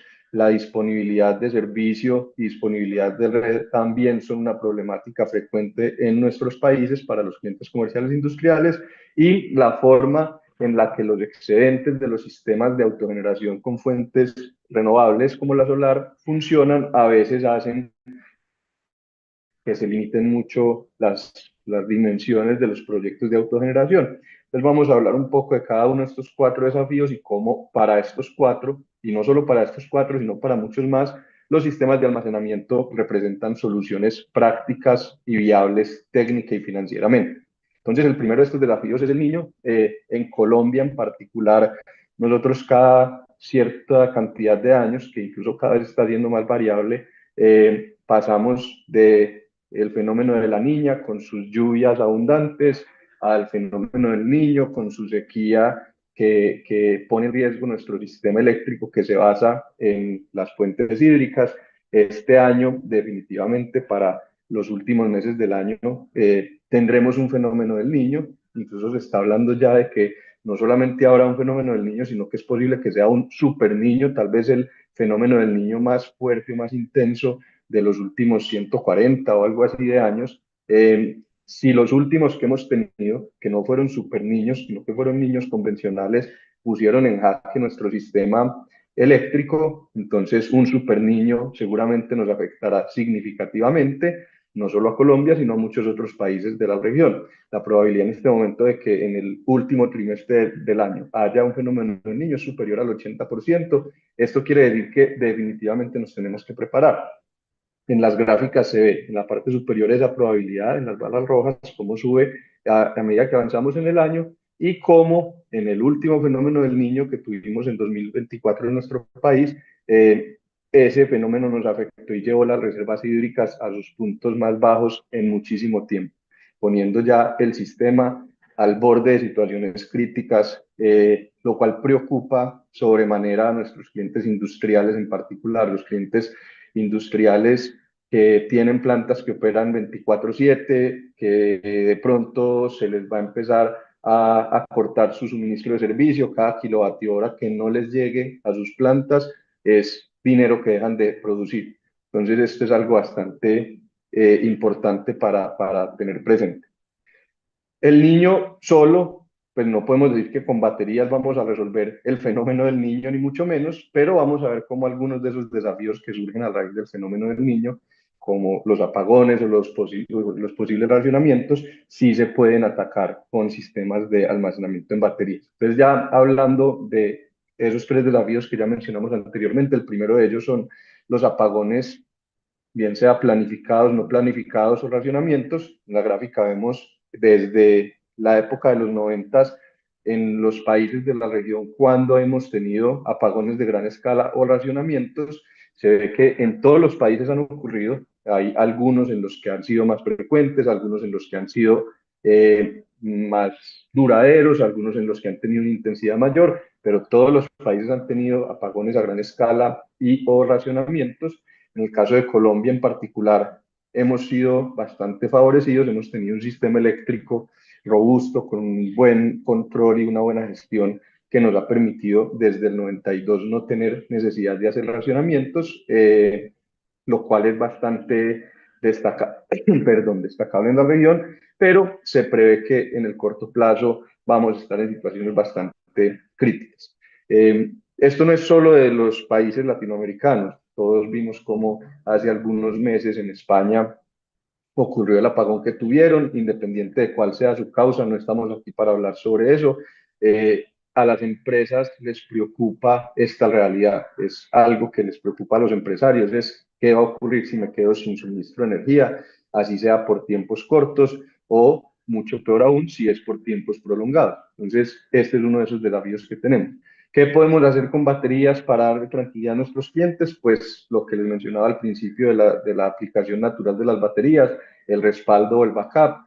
Esta es la primera aplicación que se nos viene a la mente cuando todos pensamos en baterías, incluso también conectando con lo que mencionaba Weimar en el sector residenciales. Una de las cosas que las personas quieren tener en su casa o en su empresa es, ante un apagón, quiero poder seguir contando por lo menos con los servicios críticos, con las cosas más importantes de la empresa para poder operar así sea parcialmente. Entonces, las baterías nos permiten hacer esto perfectamente, independiente de que estén o no acopladas a sistemas de autogeneración fotovoltaicos. Podemos tener baterías que ofrecen características cada vez más parecidas a las que ofrecen las UPS, que es en lo que todos pensamos cuando pensamos en energía de respaldo, una pequeña UPS para ponerle a un computador o al tablero de datos de la empresa para que no nos quedemos sin comunicaciones. En este caso, las baterías de un tamaño un poco mayor se están presentando como alternativas excelentes para suplir potencia y energía durante estos tiempos de indisponibilidad de la red para las cargas críticas de las empresas, incluso con costos y características técnicas iguales o muy superiores a lo que tradicionalmente se ha suplido con generadores diésel. Cuando una industria ha pensado en resolver el problema de la indisponibilidad del servicio, lo primero que piensa es compremos una planta de generación de diésel, de gas, y eso cada vez se hace menos atractivo, no solamente por el tema ambiental, sino también porque las baterías vienen con unos costos y unas características técnicas bien superiores a lo que veíamos hace apenas un par de años. Entonces, apagones planeados o no planeados, los chuleamos, los resolvemos con sistemas de almacenamiento de energía. La segunda problemática o desafío que encontramos en nuestras charlas con los clientes es la preocupación ante la disponibilidad del servicio.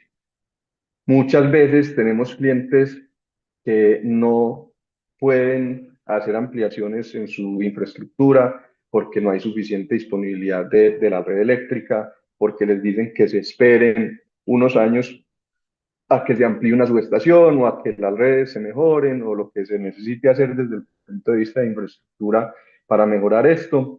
Los operadores de red tampoco están teniendo la capacidad de hacer las inversiones tan altas que requiere esas ampliaciones de infraestructura. La electrificación de muchos procesos está haciendo que el crecimiento en la demanda a veces supere las proyecciones que se tenían en muchas zonas de Latinoamérica, y eso implica que la planificación que se hizo técnica y financiera de las redes de pronto se desborde. Todo esto lleva a que en nuestros clientes comerciales e industriales, tanto en las ciudades como en el sector rural o en zonas exteriores a las ciudades industriales, están encontrándose con limitaciones. Personas cuya empresa está creciendo, quieren implementar más procesos productivos, más líneas de fabricación, más líneas de producción, y al momento de ir a pedir esa capacidad se les está negando, lo cual es bastante crítico. Y no solamente en el sector industrial, lo vemos también con clientes en el sector del desarrollo urbanístico y residencial, constructores de edificios de vivienda, por ejemplo, que en ciudades como Bogotá, la capital de Colombia, con millones de habitantes, están encontrándose con que al momento de construir y de conectar esos edificios a la red, no les están dando la capacidad que de pronto en un principio les habían dado como disponibilidad, lo cual limita su posibilidad de entregar estos apartamentos a sus clientes, lo cual es bastante crítico y complicado de resolver.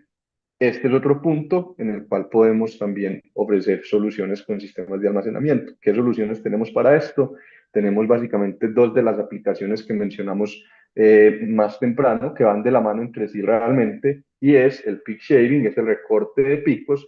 Si lo que yo necesito es instalar unas plantas, unas líneas de producción en mi planta de mi empresa, esas líneas operan en unos picos, no es usual que operen pues con un consumo parejo las 24 horas, y lo que no puedo es suplir esos picos de demanda de potencia porque el operador de red no me permite aumentar mi capacidad de acometida, de transformador o lo que requiera, pues puedo implementar baterías dentro de mis instalaciones, aguas abajo del transformador, del medidor, perdón, para poder suplirme esos picos de demanda sin necesidad de contar con ellos desde la red. Y esto a su vez, para el operador de red, lo que le permite es postergar la inversión. Entonces, el caso que les mencionaré al final es un caso bastante interesante porque es un caso de un cliente industrial, un cliente con un consumo alto, un cliente que para el operador de red también es un cliente importante. Y en ese caso fue el propio operador de red el que también hizo parte de la inversión para poder viabilizar el proyecto del cliente, aprovechando precisamente esta solución que podemos obtener al implementar baterías dentro de las instalaciones del usuario acopladas de nuevo o no a sistemas solares. Miren que en estas grafiquitas que estamos viendo aquí, no necesariamente tenemos que contar con sistemas de autogeneración para poder implementar baterías que nos hagan peak shaving. Lo que hacemos, si no podemos, si no queremos poner sistemas de autogeneración, es cargar las baterías utilizando energía de la red, lo cual pues es totalmente posible en este momento. Y el tercer desafío con el que nos enfrentamos o con el que se enfrentan nuestros clientes Cianai diariamente es la remuneración de excedentes. En muchos países de la región, los excedentes que se generan cuando una empresa instala un sistema de autogeneración fotovoltaico es bastante negativa para el cliente, no es la más atractiva realmente desde el punto de vista financiero. En otros países no se permite inyectar excedentes o en algunas zonas dentro de un mismo país no se permite. En nuestro caso en Colombia, y como lo comentaba también Miguel más temprano, hay zonas donde los operadores de red no están permitiendo la inyección de excedentes, incluso en proyectos en los que inicialmente habían dicho que sí se iban a poder inyectar excedentes, cuando el proyecto ya se va a poner en marcha, el operador de red dice, no, ya no te voy a recibir ni un kilovatio excedente. Entonces, para evitar esta problemática que se está generando en nuestros países, cuando se dimensionan los sistemas de autogeneración industriales, muchas veces lo que optamos es por hacer lo que muestra la gráfica inferior. En lugar de tratar de generar mucha energía que podamos inyectar a la red para luego consumir, lo que hacemos es simplemente limitarnos a generar lo que vayamos a consumir inmediatamente. Entonces aquí vemos en la parte inferior una curva de generación pequeña, solo suple un 20-30% si acaso del consumo del cliente, que puede que ni siquiera coincida con los momentos de más consumo de la empresa o del comercio. Esto hace que la cantidad de energía autogenerada o el porcentaje que tenemos de impacto sobre el consumo sea muy bajo, pudiendo haber todas las condiciones para haber instalado un sistema que generara, como nos muestra la gráfica de arriba, donde generamos muchísima más energía y todo lo que está en amarillo lo podemos inyectar a la red para consumir luego, pero que por las condiciones en que son remunerados estos excedentes no lo estamos pudiendo hacer. ¿Qué podemos hacer con baterías? Pues otro de los usos naturales de las baterías, que es ese traslado de energía de autogeneración. Tomar toda esta energía amarilla que nos iba a sobrar aquí o que incluso no íbamos a poder generar si lo que ocurre es que no nos permiten inyectar excedentes, almacenarla en baterías y nosotros mismos consumirla en los horarios en los que no tenemos generación, en la noche, en la madrugada, para poder suplirnos un porcentaje mucho mayor de la energía. Cuando un cliente industrial o comercial quiere instalar un sistema de autogeneración fotovoltaico, casi siempre quiere maximizar lo que se genera. Es muy raro que un cliente venga y me diga, eh, señores, empresa desarrolladora, solamente quiero generar el 10% de la energía. No, ellos dicen, si puedo generar el 100% quiero generar. Pero estas limitaciones que tenemos sobre poder o no inyectar excedentes o que estos sean o no bien remunerados, nos limitan en muchos casos a lo que podemos hacer. Con las baterías entonces podemos hacer ese energy shifting en el cual almacenamos toda esa energía excedentaria para utilizar en las noches, perdón, en otras horas, y eso nos lleva a que una empresa que originalmente iba a poder generar el 20-30% de su consumo puede llegar a generar el 70-80-90% de la energía que consume, autoabasteciéndose por completo, independizándose un poco de la necesidad de depender de la red para suplir su energía y teniendo además los otros beneficios que ya mencionamos de las baterías, que ya mencionamos que todos estos beneficios son apilables. Entonces, esos eran los tres desafíos con la forma en la que los sistemas BESS los pueden resolver y para mostrarles con un caso real, ahí no mencionamos aquí nombres de empresa ni de financiador, ni muchos detalles de esos, pero los números que vemos en términos de potencias, energías y demás son todos reales al 100%. Teníamos un cliente aquí industrial cerca de Medellín, Colombia, en el sector del procesamiento de polímeros, fabrican unas tuberías plásticas básicamente de gran tamaño, tienen un consumo muy grande de energía. Se trasladaron de una planta que tenían dentro de la zona metropolitana de Medellín hacia una zona un poco más rural, aunque es una zona industrial.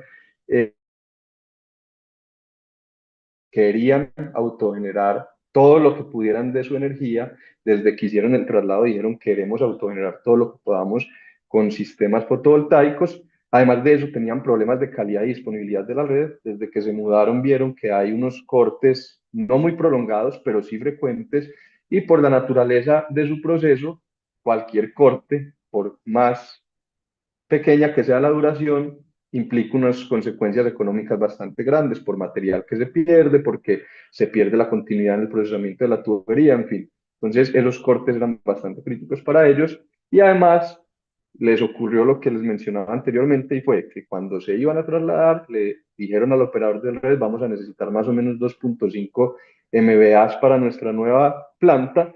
El operador de red les dijo, sí, está bien, pero como el traslado tomó bastante tiempo, un poco más de lo planeado, al momento ya de empezar operaciones, el operador de red les dijo, por ahora solo les puedo entregar 1.5 MVAs y necesito más o menos unos 2 años y medio o 3 años para poderle entregar 2.5. Esto para ellos no era aceptable porque habían hecho una ampliación, precisamente por eso se mudaron a raíz de una ampliación que tuvieron en su proceso productivo, lo cual ponía a todos en una situación bastante complicada. El operador de red no puede hacer ampliaciones en este momento, el cliente no puede tener su proceso productivo, y pues llegamos nosotros que inicialmente estábamos planteando un proyecto desde el punto de vista solar de autogeneración a buscar la solución. Un último punto importante es que este cliente no quería invertir, no quería que esto fuera CAPEX para ellos, sino que hubiera algún tercero que hiciera la inversión y financiara el proyecto. Se había planteado entonces inicialmente de nuestra parte un proyecto de 450 kilovatios pico solar, interconectado, sin almacenamiento, que autogeneraba al menos apenas, perdón, el 35% del consumo. El cliente, como les dije más temprano, nos había dicho queremos maximizar la autogeneración y en este caso solo íbamos a poder autogenerar el 35%. El financiador, que en este caso es el mismo comercializador de energía y el mismo operador de red, les está ofreciendo un PPA bastante atractivo con una tarifa muy competitiva. Esto hasta aquí es maravilloso, pero no se resolvía con esto los problemas de la red, de la calidad y la disponibilidad, y el más serio de todos, el hecho de que les estaba faltando todavía 1 megavatio de potencia para su proceso productivo. Cuando entramos a analizarlo desde nuestro equipo de almacenamiento de energía, vimos que iba a ser posible, en este caso, aumentar ese sistema que se había planteado inicialmente de 450 a 1060 kilovatios pico. Se más que duplicó el sistema la autogeneración que estaba en el 35% pasó al 76% del consumo, lo cual le gusta mucho al cliente. Es que el cliente dice, estoy muy contento de saber que en realidad estoy generando el 76% de mi energía en sitio, que sé que es energía renovable, en fin, todas las ventajas que esto trae para ellos. Y se dimensionó un sistema de 1 megavatio y 1 megavatio hora, un sistema de una tasa de descarga de 1C, no es lo más usual, pero en este caso era lo que nos daba que era ideal para este cliente, sobre todo porque su necesidad principal era el recorte de picos, más que el almacenamiento por periodos prolongados, era poderse suplir ese megavatio que tenían de déficit del operador de red.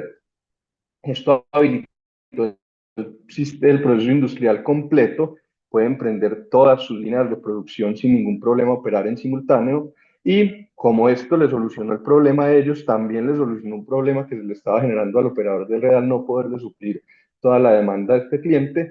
El operador de red financiador, en este caso, hizo la financiación del sistema con PPA completo, incluyendo la parte solar y la batería.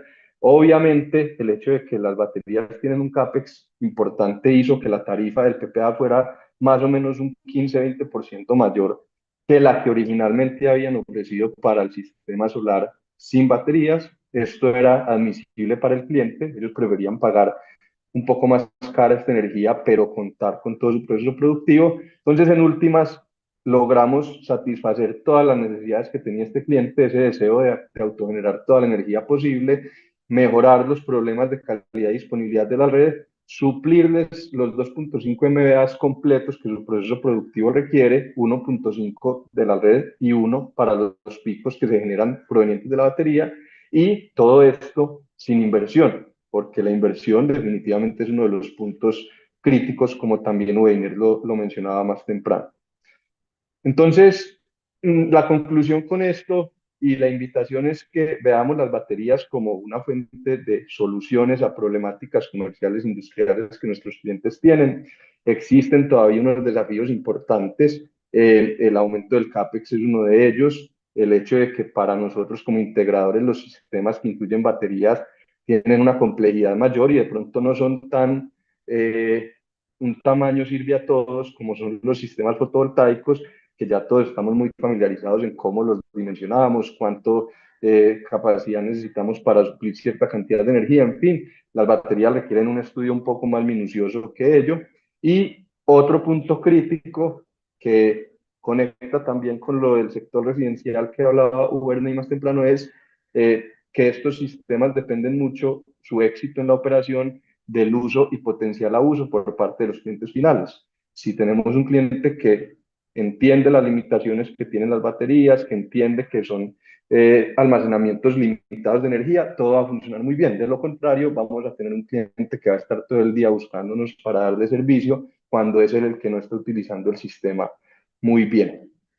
Para terminar, hay una serie de características que hemos visto que son deseables en los sistemas, en los productos de almacenamiento. Obviamente el costo es el primero de ellos, ojalá podamos conseguir baterías lo más barato posibles, pero más allá del costo, nos parece que es muy interesante el hecho de que existen hoy en día productos muy modulares en potencia, energía y tasas de descarga, el hecho de que existan proveedores que ofrecen soluciones que pueden o no acoplarse a sistemas fotovoltaicos, tanto acoples en AC como en DC.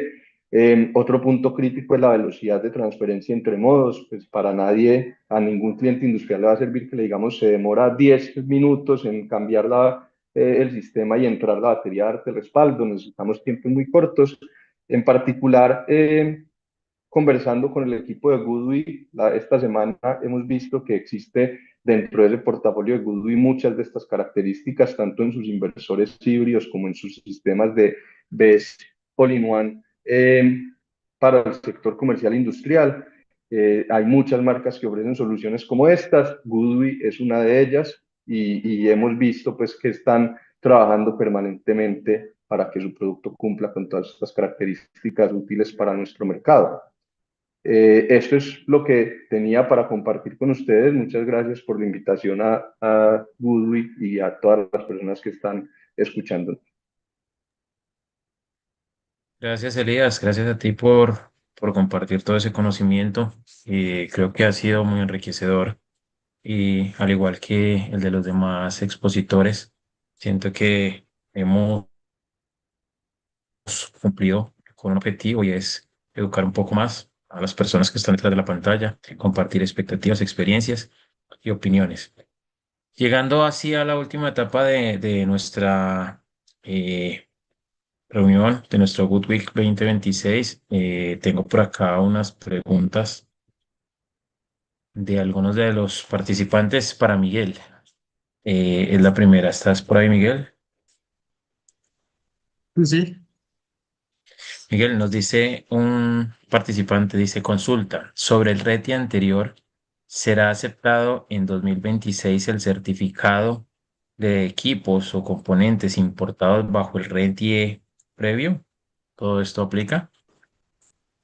Bueno, a ese punto, digamos, hay que tener en cuenta la vigencia en sí cerco del certificado y si el proyecto tiene acta de inicio y contrato antes del 31 de diciembre del 2025 y el certificado está vigente y se cuenta con la factura de compra que le compré al certificador que efectivamente se compró durante la vigencia de la transición, digamos, del año pasado. No debería haber objeción, pero es muy importante que esté vigente en CICERCO. Ok, muchas gracias, Miguel. Tenemos una nueva pregunta para Uberney. Sí.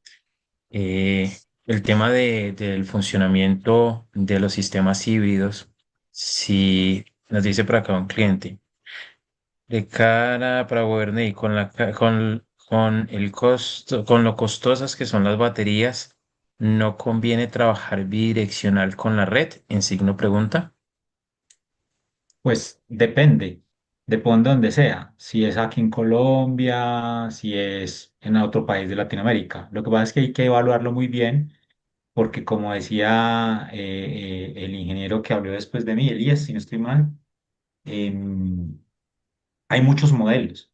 Entonces hay que evaluar ese tema técnico-económico para saber si funciona bien o no el tema de la inversión, ¿sí? No es lo mismo solo excedentes a la red, dar excedentes a la red, como tener una aplicación, por ejemplo, de peak shaving o un tema de vehículos eléctricos. En fin, ahí sí tiene que ser es un proyecto puntual y hay que evaluarlo técnico-económicamente hablando.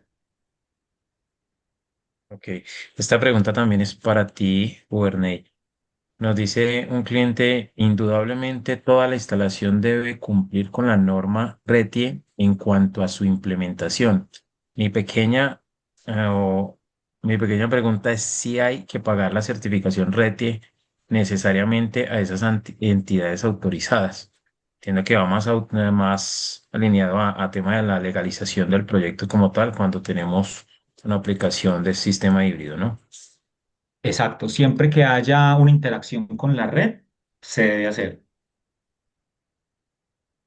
Ok, correcto. Sí, tenemos un mensaje también de la misma pregunta, pero creo que con lo que acabas de mencionar, siempre es importante tener cualquier sistema, cualquier tipo de sistema que tenga interacción con la red, tener la debida legalización del Cristian, proyecto, ¿no? Dime, Cristian, Miguel. podría mencionar ahí algo sobre ese punto que es importante. Claro que sí. Hay una duda en el sector, en los interesados, sobre los inversores híbridos cuando son aislados, es decir, cuando el inversor híbrido no inyecta a la red, es decir, que se utiliza la red solo como una carga. La CRE emitió un sector en el que indica que esa conexión como carga los hace responsables de legalizar el proyecto como un autogenerador a pequeña escala. Pero esa interpretación, digamos, ya estamos solicitando desde Acosol claridad porque mediante ese concepto se creó una extensión a la normatividad porque esta disposición no está en ninguna normatividad vigente. Sí, ellos aluden seguridad de la red, pero ese solo, digamos, esa sola tesis no valida para crear una norma que no existe. Entonces, ese punto es bien claro, lo compartiremos cuando la CRED defina, porque lo argumentamos muy técnicamente, porque adicional, alineado con lo del RETI, que nos dice, para sistemas aislados, el nuevo RETI, todo proyecto mayor a 10 kilovatios debe contar con certificación digamos, RETI. Pero está ahí la disyuntiva si hay que legalizarlo o no como autogenerador, porque en el procedimiento de la 174 no se establece nada para este tipo de sistemas, porque tú, si no vas, si vas a utilizar el inversor como una carga plena, no tienes que solicitar ni punto de conexión ni nada. Entonces, hay una ambigüedad ahí con ese concepto que ya en su momento que obtengamos la respuesta, haremos la claridad del sector sobre ese punto.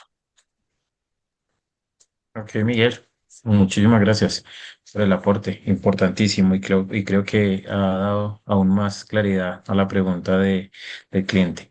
Tengo una para Elías. Elías, hay un cliente que nos pregunta sobre la adaptabilidad de estos sistemas BESS en sistemas en Delta, Estrella y demás, ahora que mencionabas, para la industria y los diferentes riesgos asociados, ¿no? Cristian, por ahora lo que nosotros nos hemos encontrado es que en los diferentes fabricantes existen soluciones pues, para todos los códigos de red que nos encontramos.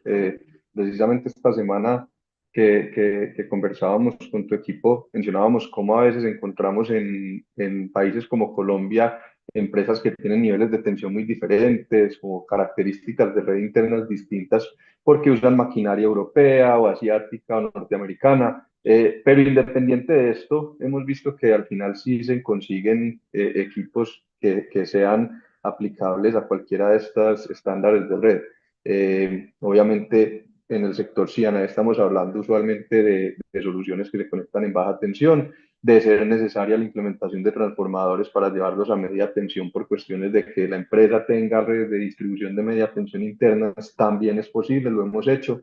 Entonces creo que no es un problema la compatibilidad con diferentes características de la red interna o de la red de los operadores que encontremos en cada uno de los países. Ok, Elías, muchas gracias. Tal cual, desde GoodWeek compartimos también esta opinión.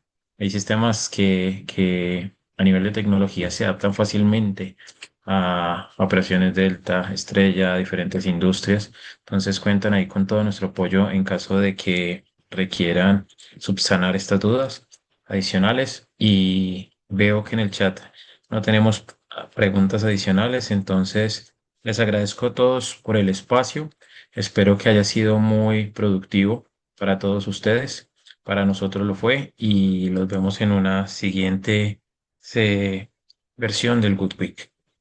Muchas gracias a todos. Muchas gracias, muy buen día a Gracias, todos. Muy Miguel. amables, muchas gracias. Buen día. Muchas gracias. Feliz tarde. Listo. Gracias a todos.